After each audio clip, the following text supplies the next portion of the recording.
Salam əziz müəllimlər, salam əziz abituriyentlər. Artıq gördüyünüz bu sınavlar toplusundan ilk sınavımızın izahı paylaşıldı. Hazırda sizlərə sınaq 2-nin ümumi izahlarını verməyə çalışacağım. Yəni suallarımızı test eləyək. Deməli belə.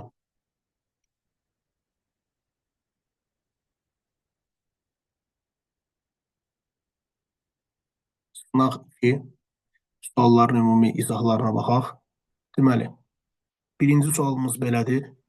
Sualda bizdən soruşulur müvafiq olaraq. Yerli vaxtda BC məntəqələrinin coğrafi uzunluqlarını müəyyən edin. Bizə A məntəqəsinin müvafiq olaraq fikir versəz, yerli vaxt 15:40, yerləşdiyi meridianı 30 şərq uzunluğundadır. Bunu buradan çəksək, diqqətlə fikir verin. 30 dərəcə şərq uzunluğunda yerli vaxt hesab olunur 15:40. Biz burada B məntəqəsinin yerli vaxtını müvafiq olaraq görürük. Deməli 20-20 ona görə fərqə qeyd elədim ki, vaxt olaraq irəlidədir. Digər məntəqədə isə biz bunu görürük, müşahidə edirik, təbii ki 21:00. Əvvəla biz bu məntəqələrin meridianlarını tapmaq üçün nə etməliyik? Tablara diqqət etsək, məntəqələrin ortası ikisi fərqli olduğu üçün avtomatik olaraq A variantı qərb getdi və digər bir qərb uzunluğunun verildiyi D variantı da getdi və avtomatik olaraq E variantı da getdi. Deməli, gördüyünüz kimi əlimizdə ya B ya da C variantı qaldı. Bu çox sadə tapılırdı. Davamına fikir veririk. Əvvəlcə 20 saat 20 dəqiqə arasındakı, yəni 15:40 arasındakı vaxt fərqini hesablayaq. Bunu hesablamaqdan ötəri yoldaşlar, görürsünüz 20-dən 40 çıxmaq olmur. Biz buradakı 1 saatı verərik yuxarı. Bunu qeyd eləyərik 19:80. 60 dəqiqəni yuxarı verəndə oldu 80. Müvafiq olaraq 19:80-dən 15:40 çıxdıqda burada qalacaq 40, burada qalacaq müvafiq olaraq 4. 4 saat 40 dəqiqəni sonradan biz saat və dəqiqəyə çevirə bilərik. 4 saat 40 dəqiqəni saat və dəqiqəyə çevirmək üçün 4-ü vururuq 15-ə. Bu müvafiq olaraq edir 60 dərəcə. 40 dəqiqəni bölürük 4-ə. Bu edir yoldaşlar 10 dərəcə və cəmi edir 70 dərəcə. 30 şərq uzunluğundan 70 dərəcə fərqə gəlməliyik ilk əvvəl. Biz olacaq, o cavabımız olacaq 30 plus 70, yəni 100 şərq uzunluğu. Bu birinci məntəqə, yəni B məntəqəsini tapdıq 100 dərəcə şərq uzunluğunda. İkincidə biz müvafiq olaraq 21:00-dan çıxmaq istəyirik 15 saat 40 dəqiqəni. Aradakı dərəcə fərqini tapmaqdan ötəri. Yenə biz burada nə edə bilərik? 00-dan 40-a çıxmaq olmadığı üçün bunu xırdalaya bilərik. Yazarıq 20 saat 60 dəqiqə. Çıxdığımız zaman 60-dan 40 çıxdıqda 20, 20-dən də 15 çıxdıqda 5 edir. 5 saat 20 dəqiqəni saat və dəqiqəyə çevirə bilərik. Yəni 5 saat 20 dəqiqəni dərəcəyə çevirmək üçün 5-i vurduq 15-ə elədi 75. 20-ni böldük yoldaşlar 4-ə, bu da elədi 5 dərəcə. Cəmi 80 dərəcə elədi. Və 30 şərq uzunluğunun üzərinə biz 80-i əlavə elədikdə məntəqə çünki şərqdədir. 30 üstə gəlinsin 80. Daha belədir yoldaşlar 110 dərəcə şərq uzunluğu. Yəni bu da oldu 110 şərq uzunluğu. Doğru cavabımız yoldaşlar B bəndi hesab olunur birinci test tapşırığında. İkinci sualı sizlərlə diqqət edirik. Sistemə əsasən yanlış bəndi müəyyən edindir. Sistemdə biz müvafiq olaraq Y məntəqəsini görürsünüz 15 şimal enliyi 20 şərq uzunluğu, B məntəqəsi 30 şimal enliyi və 20 şərq uzunluğu, A məntəqəsi 60 şimal enliyi 20 qərb uzunluğu, D məntəqəsi 15 şimal enliyi 20 qərb uzunluğu, D məntəqəsi 15 cənub enliyi 60 qərb uzunluğu, F məntəqəsi isə Greenwich meridian üzərində 45 cənub enliyindədir. Halda variantlara baxaq. A məntəqəsi 23 saat qurşağında yerləşir. Bizdə yanlışı soruşur. A-ya baxırıq. 20 dərəcənin 6 saat qurşağında yerləşini tapmaq üçün 20-ni bölürük 15-ə, bir dəfə 15 qalıq elədi yoldaşlar 1. Deməli 5. 7-15-dən kiçikdir. Cavab olduğu kimi qalır. Qərbdə isə onun neçədən tutmaq lazım idi? 24-dən. 24-41 elədi 23-cü saat qurşağı. Deməli A variantı doğru ifadədir. D məntəqəsinin yerli vaxtı C məntəqəsinin yerli 2 saat 40 dəqiqə irəlidədir. D, C-dən gördüyünüz kimi irəlidədir. İndi arada fərqi tapaq. 60 ilə 20 arasındakı fərqi tapırıq əvvəlcə. 60-20. Müvafiq olaraq arkadaşlar bu elədi 40 dərəcə. 40 dərəcəni saat və dəqiqəyə çevirək. 40-ı böldük 15-ə. dəfə 30, qaldı 10. 10 dərəcəni biz vurduq 4-ə. Dəqiqəni tapmaq üçün elədi 2 saat 40 dəqiqə. Deməli, B variantı da doğru ifadədir. 23 sentyabrda D və D məntəqələrində günəş şüalarının fərqli buzaq altında düşür. Yoldaşlar, bu ifadə əslində günorta burada mütləq şəkildə qeyd olunmalı idi. Yəni 23 sentyabrda günorta olanda D və D məntəqələri bildiyiniz kimi 23 sentyabrda günəş zenitdə olur ekvator xətti üzərində. Yəni bura 90 dərəcəyə düşür.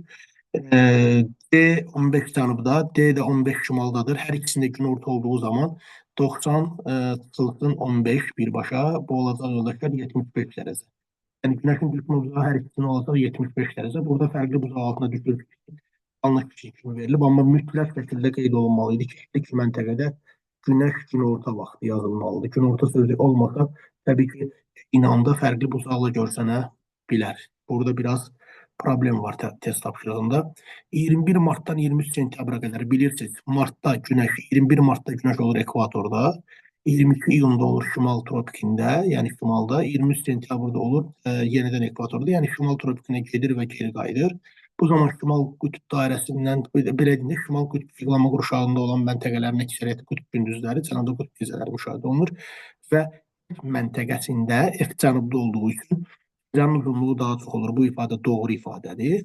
BY məntəqələrində yerli vaxtı Bakı yerli vaxtla geridir. Bəli, Bakı bildiyiniz kimi 50 dərəcə şərq uzunluğundadır. Təxminən baxın bu paraleldadır, meridiandadır.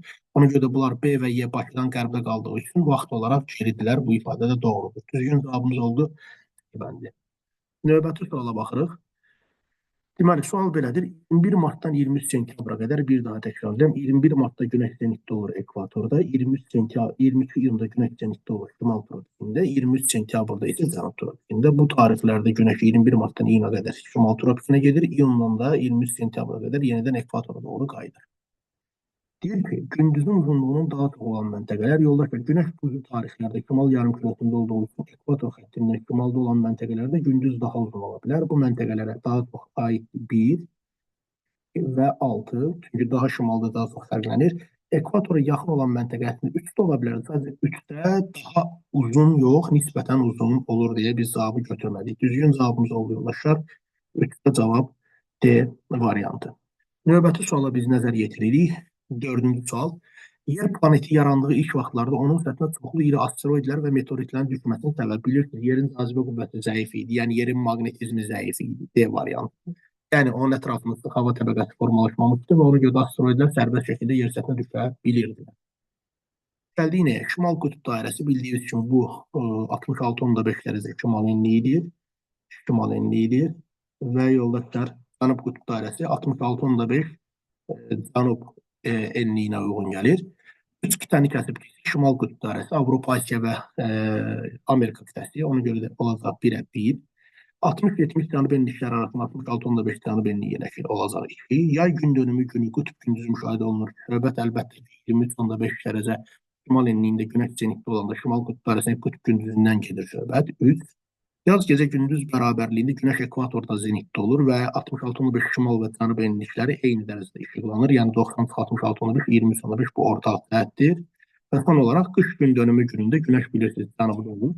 Ona görə də 90 çıxılsın, 66.5 çıxılsın, yəni cənub enliyi, çıxılsın 23.5 cənub enliyi. Bunların arasında fərq gördüyünüz kimi eləyir 43, 90-dan da 43 çıxanda günəşin düşmə uzağı olur 47 dərəcə. Bu da aiddir cənub qütb dairəsinə, yəni deməli cavab 1, 3, 5 və 4 variantımız 1, 3, 2, 5 və 4 variant olduğu yoldaşlar 5-ci test tapşırığında C variantı. 6. Sual belədir. Yerdə həyatın əmələ gəlməsinin ilkin şərti. Yoldaşlar ən vacib şərt odur ki, yer və günəş arasında məsafə münasibdir. Doğru cavab Y variantı. Əgər Merkur və Venera kimi çox yaxın olsaydı, həddən artıq isti, ya da belə deyək də Saturn, Neptun kimi uzaq olsaydı, həddən artıq soyuq hava şəraiti qeydə alınardı. Yoldaşlar, növbəti sualımız A məntəqəsi 10 şimal enliyi 130 qərb uzunluğudur. Burada enliyin çox da önəmi yoxdur. Niyə? İndi izahı verəcəm. Gördüyünüz kimi A yerləşir Qrinviçə nəzərən 130 dərəcə qərb uzunluğunda. 130 qərb uzunluğunda olan məntəqədə deyir ki, cismin kölgəsi olmur. Cismin kölgəsi nə zaman olmur? Günəş 90 dərəcə buzağa düşəndə, yəni buna biz zenit vəziyyəti deyirik. Bu da təbii ki, günəşin zenit vəziyyəti. Günəş e, həmin paraleldə zenitdə olduqda olur ki, 90 dərəcə bucaq altına düşsün. Deməli, günəşin 90 dərəcə bucaq vaxtında düşdüyü tutqanın hansı vəziyyətdir? Saat 12:00 günorta vəziyyəti. Deməli, bizə dediyi yer, yəni 130 dərəcə bucaq saat 12:00. Bu zaman Bakı şəhərində saat neçə olar? Bakı şəhəri bildiyiniz kimi verilən məntəqədən fərqdədir, yəni 50 fərq uzunluğundadır, fikir versəniz. Yoldaşlar, əks meridianlardan birində günortadır, birində avtomatik olaraq gecə yarıdır. Yəni biz buna həm 00:00, həm də 24:00 deyə bilərik və ya bunu bir tapa da bilərik biz. Müvafiq olaraq 130 qərblə 50 fərqi toplasaq, 130 üstə gəlin 50, biri fərq, biri fərq olduğu üçün bu elədir yoldaşlar, 180 dərəcə. 180 dərəcəni saat və dəqiqəyə çevirmək istəsə, 180-i bölərik 15-ə, bu eləyəcək 12 saat, qalmır bilirsiniz. Və 12 ilə 12-ni toplayanda da yoldaşlar şərqdə olduğu üçün irəli olacaq, cavab olacaq 24:00. Variantımız A bəndi 7-ci test tapşırığında. 8-ci sualımız belədir. Sistemdə qeyd edilmiş məntəqələrin hansında 22 iyunda bildiyiniz kimi günəş zenitdə olur şimal tropik xətti üzərində, şimal tropikində. İyunda gündüzün uzunluğu daha az olacaq. Daha az olacaq. Yoldaşlar, ekvatordan başlayaraq şimal qütb dairəsinə qədər gündüzün uzunluğu 12-dən 24-ə qədər artacaq. Ekvatordan cənub qütb dairəsinə gedəndə isə, cənub qütb dairəsinə doğru gedəndə gündüzün uzunluğu 12-dən 0 saata qədər azalacaq. Ona görə də biz burada cənuba ən yaxın olan yeri seçməliyik. Bu məntəqəmiz olacaq 5-ci məntəqə, müvafiq olaraq 45 cənub enliyi variantımız B bəndi 8-ci sualda. 9-cu test tapşırığına baxırıq. Yerli vaxtı Bakı şəhərindən 8 saat irəlidə olan məntəqənin aid olduğu saat qurşağının orta meridianı. Bizdən əvvəlcə biz Bakı şəhərindən 8 saat irəlini tapacaq. Müvafiq olaraq 50 dərəcə şərq uzunluğundan 8 saat irəlidə olan məntəqəni tapmaq üçün 1 saat qurşağa daxil 15 meridian var deyə 8 vurulsun 15, bu elədir 120 dərəcə. Və Bakıdan şərqə getdiyimiz üçün 50 üstə gəlinsin 120, yoldaşlar, bu elədir təbii ki 170 dərəcə. 170 dərəcəlik şərq uzunluğunun yerləşdiyi saat qurşağını əvvəlcə tapmalıyıq. Saat qurşağını tapanda 170-i müvafiq olaraq böləcək 15-ə. Yoldaşlar, bu eləyəcək təbii ki 11 dəfə 165 qaldı müvafiq olaraq yoldaşlar 5. 5 də bildiyiniz kimi 7.5-dən kiçikdir. Ona görə də 11 olduğu kimi qalır. 11-ci saat qurşağının orta meridianı isə necə tapılırdı? 11-in 15-ə hasili ilə. Bu da eləyir yoldaşlar 165 şərq uzunluğu. Doğru cavabımız D bəndi 9-cu sualda. 10-cu test tapşırığımıza nəzər yetiririk. A məntəqəsi 20-ci saat qurşan orta meridiandan 20 dərəcə qərbdə olarsa, əvvəla biz 20-ci saat qurşağının orta meridianını tapmağa çalışaq. 20-nin orta meridianını tapmaq üçün qayda belə idi ki, 24 çıx 20. Bu elədir yoldaşlar 4. 4-ü vurduq 15 dərəcəyə. 1 saat qurşağda 15 dənə meridian var deyə. Bu elədir 60 qərb uzunluğu. 60 qərb uzunluğu. Bu 20 saatın orta meridian oldu. A məntəqəsi bundan 20 dərəcə qərbdədir. Qərbdən qərbə toplamalıyıq. 60 plus 20. Deməli yoldaşlar bu elədir 80 qərb uzunluğu. Deməli A yerləşir 80 qərb uzunluğunda. Bu A məntəqəsi və onun yerləşdiyi saat qurşağının sərhədlərini müəyyən elə. A-nın yerləşdiyi saat qurşağını əvvəlcə tapacaq. Müvafiq olaraq biz əvvəl 80-i böləcəyik müvafiq 15-ə. 5 dəfə 75. Qaldı təbii ki 5. 5 7.5-dən kiçikdir. Bu olduğu kimi qalacaq. Yəni 5 bizdə qərbdədir. 5-in, yəni qərbdəki 5-ci saat qurşağı yoxdur, düzdür 19-dur. Amma mən ümumi həll eləyəcəm. 5-i vuracam 15-ə, bu onun orta belə deyək ki, meridianı olsa 75 qərb uzunluğu. Bir dəfə yoldaşlar orta meridianın üzərinə 7.5 gələcək. Bu edəcək təbii ki 82.5 qərb uzunluğu. Bir dəfə də yoldaşlar 75-dən biz müvafiq olaraq 7.5 çıxacaq. Bu da edəcək təbii ki 67.5 qərb uzunluğu. Deməli doğru cavab olacaq 67.5 qərb, 82.5 qərb. Variantımız 10-cu sualda Y bəndi. Növbəti suala keçid edirik. Deməli, növbəti sual.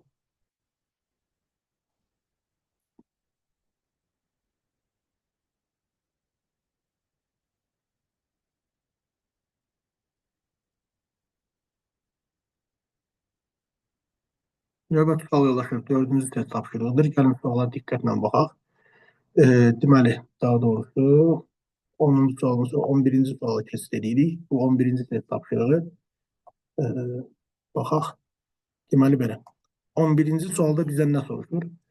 Deyir ki, yerin sistemdəki vəziyyətinə əsasən doğru ifadələri müəyyən edin. Yoldaşlar, sistemdəki biz vəziyyəti əyani olaraq görürük ki, günəş şüaları şimal tropik xətt üzərində zenitdədir. Yəni 20 km şimal enliliyi günəş zenitdədir.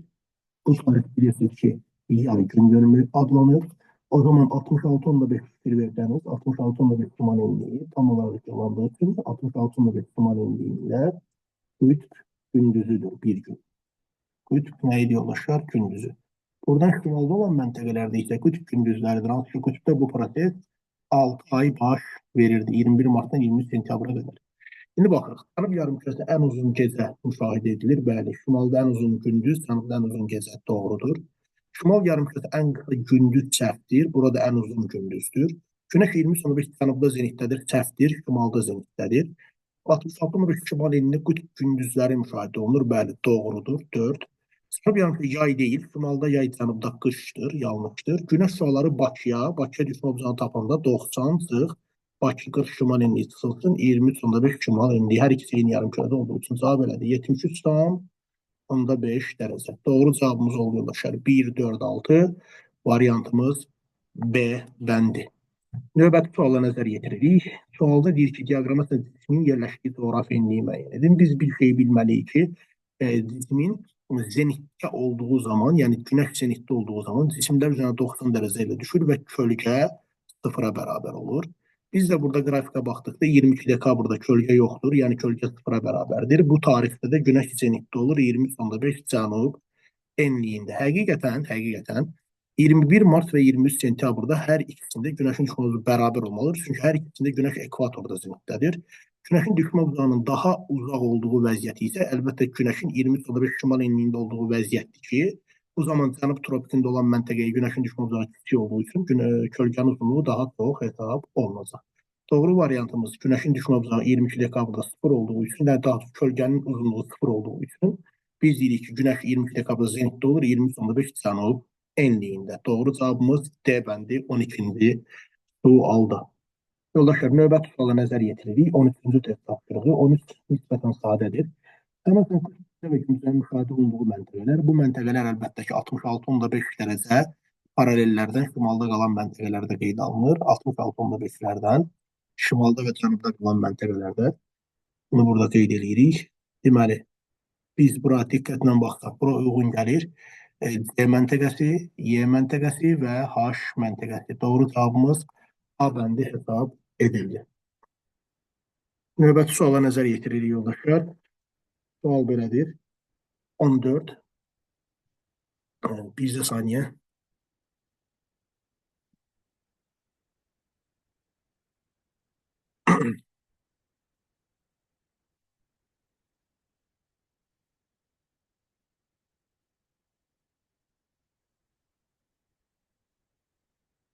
On dörd.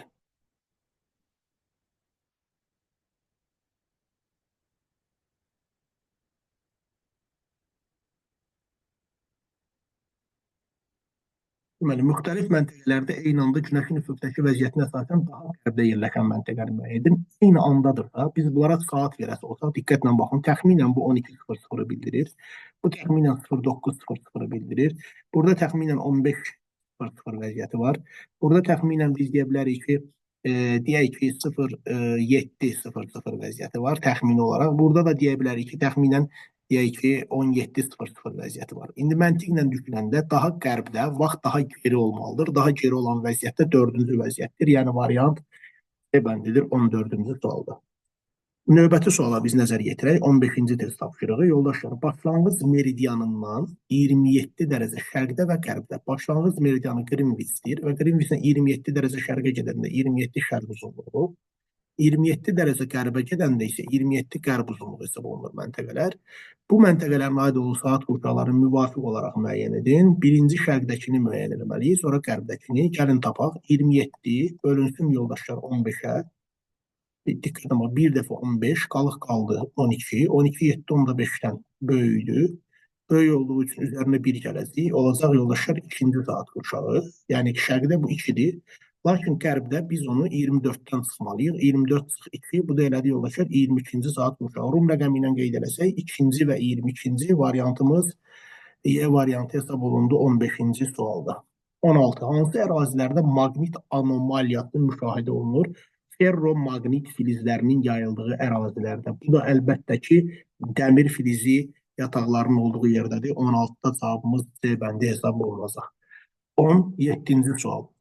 Qütb parıltısı yaranır. Yoldaşlar, qütb parıltıları bildiyiniz kimi günəş kürəyinin elektrik yüklü hissəciklərinin yerin atmosferinin yuxarı hissəsi ilə toqquşması nəticəsində meydana gəlirdi. 17-də cavab B-dir. 18-ci sualımız belədir. Günəşin üfüqdəki vəziyyətinə əsasən şimal yarımkürəsində müşahidə olunan fəsillər yoldaşlar. Günəş üfüqdə daha hündürə qalxırsa, bu vəziyyətimiz əlbəttə ki, yay fəslidir. Sonradan yaydan sonra təbii ki, bu yaz ya da müvafiq olaraq payız fəsli ola bilər. Burada yaydan sonra nə gələcək? Yaz. Ona görə yaydan sonra biz deyəcəyik yazı. Və son olaraq üçüncü, günəş üfüqdə daha aşağıdan gedirsə, bu fəsil 40 fəsli hesab olunacaq. Doğru cavabımız yoldaşlar 18-də Y variantı hesab edilir. 19-cu suala nəzər yetiririk. Sual belədir. 10 cənub enliyinə günəş şüaları 76,5 dərəcə buzaq altına düşürsə, bu necə ola bilər? Günəş 10 cənub enliyinə əgər 76,5 dərəcə buzaqla düşürsə, bu məntəqədən günəş bilirsiniz, ya şimalda zenitdə olur, ya da müvafiq olaraq cənubda zenitdə ola bilər. Yəni, hara qədər? 23,5-ə qədər. Gəlin yoxlayaq. Zenitdə olan məntəqələrə günəşin düşmə uzağı neçə dərəcə olur? 90 dərəcə. Yəni, 90 çıxılsın 76,5. Bu, elədi yoldaşlar, 13,5 dərəcə. Ya, mən 10 cənub enliyindən 13,5 şimala getməliyəm. Yəni, 10 çıxılsın 13,5. Bu eləyir yoldaşlar, mənfi 3,5. Yəni, 3,5 şimal enliyi, günəş ya 3,5 şimal enliyində zenitdə ola bilər, ya da 10 cənub enliyindən cənuba getməliyəm. 10 plus 13,5, bu da eləyir yoldaşlar 23,5 cənub enliyi. Yəni, gördüyünüz kimi cənub tropik xətdir. Ona görə də bizim doğru cavabımız A bəndidir 19-cu sualda, yəni 20,5 cənub enliyi. Yoldaşlar, tropik işıqlanma qurşağının cənub sərhəddi. Bildiyiniz kimi, tropik işıqlanma qurşağının sərhədləri 23,5 şimalla cənub enlikləridir. Cənub sərhəddi deyirsə, biz 23,5 cənub enliyini götürəcəyik. Bakı şəhəri də bilirsiniz, 40 şimaldadır. Bunların arasında bizdə ən qısa məsafəni soruşur. O zaman 40 ilə 23,5-i biz təmləyəcəyik. 40 üstə gəlir 23,5 bərabərdir. Müvafiq olaraq 63,5 dərəcəyə. 63,5 dərəcəni də kilometrlə hesablasaq, vurmalıyıq 111-ə. Əlbəttə ki, 63,5-i biz 111-ə vuranda vurulsun 111, cavab eləyir 7048,5. Cavabımız Y variantı hesab olundu. Növbəti suala biz nəzər yetiririk. Sual belədir. Bir sxemdə qeyd edilmiş A məntəqəsində 4 oktyabr, A-da 4 oktyabr, saat isə 19:20-dir. Yoldaşlar, bu məntəqə 180-cı meridian, bu meridian adına demişdik tarix, dəyişmə meridianı şərqdədir. Deməli, 160 şərq yarımkürəsindədir. Amma B məntəqəsi isə qərb yarımkürəsindədir. Deməli, gəlin əvvəlcə bunların arasındakı dərəcə fərqini tapaq 180-ə nəzərən. 160-dan 180-ə qədər 20, 180-dan 170-ə qədər 10 dərəcə var. 20 üstə gəlinsin 10. Arada dərəcə fərqi elədi yoldaşlar, 30 dərəcə. 30 dərəcəni saata çevirək, bölünsün 15-ə. Müvafiq olaraq elədi 2 saat. 2 saat elədiyi üçün gözəl yoldaşlar, biz məntəqənin, yəni B-nin A-dan şərqli olduğunu bilərək 19:20 üzərinə 2 saatı gələ bilərik. Bu elədi yoldaşlar 21:20. Lakin 180-ci meridianı kəsərək şərqdən qərbə keçdiyimiz üçün bir gün geri götürməliyik. Çünki şərti olaraq qərbdə bir gün geri olur. 14 oktyabr yox, yoldaşlar 4 oktyabr yox, olacaq 3 oktyabr variant. 3 oktyabr 21:20 variant. Bunu mən belə də sizə izah edeyim. Greenwich nəzərində izah edeyim. Diqqətlə baxın. Məntəqə 160 şərq uzunluğundadır. A-dan söhbət gedir. Burada 19:20-dir saat. Və yoldaşlar 4 oktyabrdır. Digər məntəqəsi 170 qərb uzunluğundadır. Ən uzaq tərəfdən hesablayacağım. Diqqətlə fikir versəniz, biz burada əvvəlcə B-dəki A və B arası məsafəyə gəlin belə bax, ən uzaq məsafəyə. 160 plus, belə deyək də 170 topladığımız zaman yoldaşlar 0, 15, bir də yaxud da 350 dərəcə fərq edir. 350 dərəcə fərqi saat və dəqiqəyə çevirə bilərik. 15-ə bölərik 2 dəfə yoldaşlar 30. 50'nin içində 3 dəfə yoldaşlar olacaq 45. 45'in də içində 5 qalır. Vuracaq 4'ə 23 saat 20 dəqiqə vaxt fərqi. Və geridə olduğu üçün biz nə etməliyik?